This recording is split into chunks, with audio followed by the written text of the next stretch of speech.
Today we're diving straight into a local tragedy that basically exploded into this massive web of negligence, deep-rooted corruption, and, believe it or not, a national security crackdown. We're looking at the Wang Fuk Court housing complex fire in Hong Kong. It's a story that literally starts with a spark and ends up in a sprawling criminal investigation reaching way, way beyond the physical ashes of the building.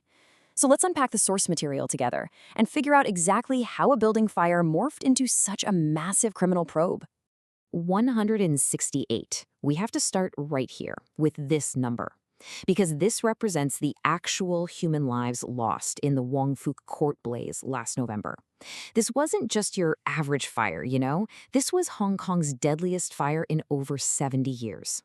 It's a devastating loss of life that absolutely shocked the city to its core, and it immediately had people asking, wait, how does something this catastrophic even happen in a modern metropolis? A city's deadliest fire, the epicenter of the tragedy. Now, at the very heart of this disaster is the Wang Fuk Court housing complex. Thousands of residents were left completely homeless, families displaced in literally a matter of hours. But the authorities have finally stepped in and they've cast a massive legal net. We're not talking about a slap on the wrist or a few fines here. They handed down 25 charges, and these are heavy, ranging all the way from manslaughter to tax evasion, conspiracy to defraud, and even attempting to pervert the course of public justice. These charges hit 2 companies and 7 different individuals, which officially flips this whole narrative from a tragic accident into a massive, multi-layered criminal case. The first charge is laid. Who is being held accountable? So if we look at the chain of command, we can cleanly separate out who the authorities are blaming for all this devastation. On one side of the coin, you have the project consultancy firm, Willpower Architects. Out of that company, the 40-year-old director, Wang Hap-yin, and a 44-year-old registered inspector, Nin Yuk, have both been charged with manslaughter. Then, on the flip side, we have the main contractor. The guy's actually tasked with delivering the renovations, Prestige Construction and Engineering. Their 52-year-old director, Ho Kin Yip, is also facing manslaughter charges. The authorities are basically saying, look, the leadership for both the planning and the execution phases, you're directly responsible for this loss of life. And just to show you how seriously they're taking this, all 3 of these men were firmly denied bail on Wednesday. A blueprint of negligence, how the systems failed. Okay, so we've talked about the legal bureaucracy, right? But let's shift focus to the actual physical reality on the ground. An independent committee investigating this fire found a chain of compounding errors that are honestly just hard to believe. First off, fire alarms were completely deactivated in 7 out of the complex's 8 residential blocks. 7 out of 8. And it gets worse. Windows were inexplicably boarded up with highly flammable foam boards, which basically turn the entire building into a giant tinderbox. Add to that, you have reports from residents saying construction workers were just constantly dropping lit cigarette butts all over the site. It really paints a picture of how basic, everyday negligence, a turned-off alarm, a carelessly tossed cigarette, just paved a direct, uninterrupted path right to disaster. And that brings us to this really chilling summation from Victor Dawes, who's the lead lawyer for the independent committee. He told a public inquiry something that really sticks with you. On the day of the fire, nearly all fire safety systems meant to protect lives failed because of human factors. It's just such a stark, tragic contrast. You've got these physical systems designed and installed for the sole purpose of saving lives, and they were rendered completely useless, not because of some weird mechanical glitch, but purely because of human choices. Deep-rooted systemic corruption, the hidden conspiracy. So you have to ask yourself, why would anyone make those choices? Why in the world would you cut corners on life-saving systems? Well, this is where the story shifts from involuntary manslaughter to a deliberate, calculated conspiracy. The anti-graft watchdog started digging, and they uncovered these startling allegations that honestly read like a crime thriller.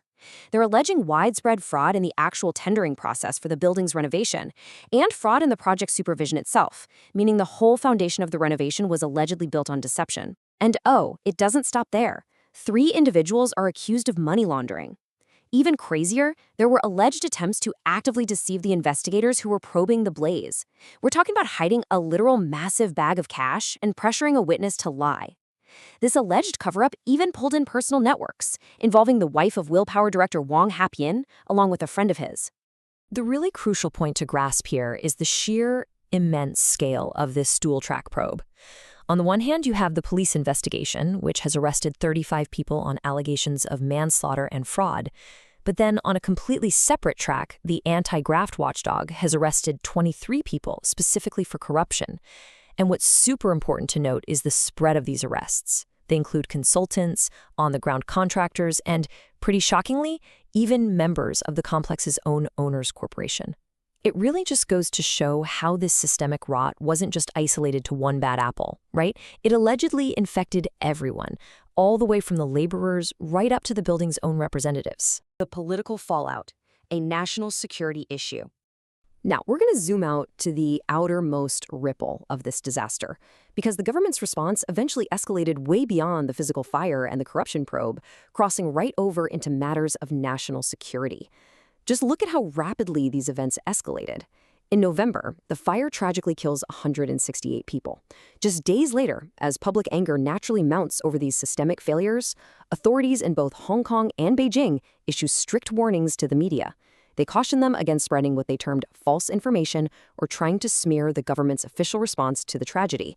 Then, just over a week after the fire broke out, Hong Kong's National Security Police step in and actually arrest a local columnist, Wang Fuk Court. So literally in a matter of days, a localized building fire sparked a media crackdown to contain the public outrage. To really understand this escalation, we need to look at the exact framing the National Security Police used. They accused the columnist of publishing seditious content. In the specific context of this event, the authorities defined this as publishing material regarding the official response to the fire that was allegedly intended to, quote, provoke hatred toward the government. And that right there is the precise legal mechanism they used to justify the arrest. It effectively transformed commentary on a civic disaster into a full-blown state security issue. As it stands right now, the Wang Fuk Court case has been adjourned to September 2nd to allow for further investigations. And it's still pretty unclear exactly how many more of the dozens arrested will ultimately face charges or end up being released. We've traced this incredible path from deactivated fire alarms and a tragic loss of life all the way to bags of hidden cash and a national security crackdown. So I'll leave you with this to think about. When a disaster reveals systemic failures at every single level of a society, from the contractors in the hallways to the watchdogs and the media observers, where does accountability truly end? Have we unraveled the full web, or is this just the first layer of a much, much deeper problem?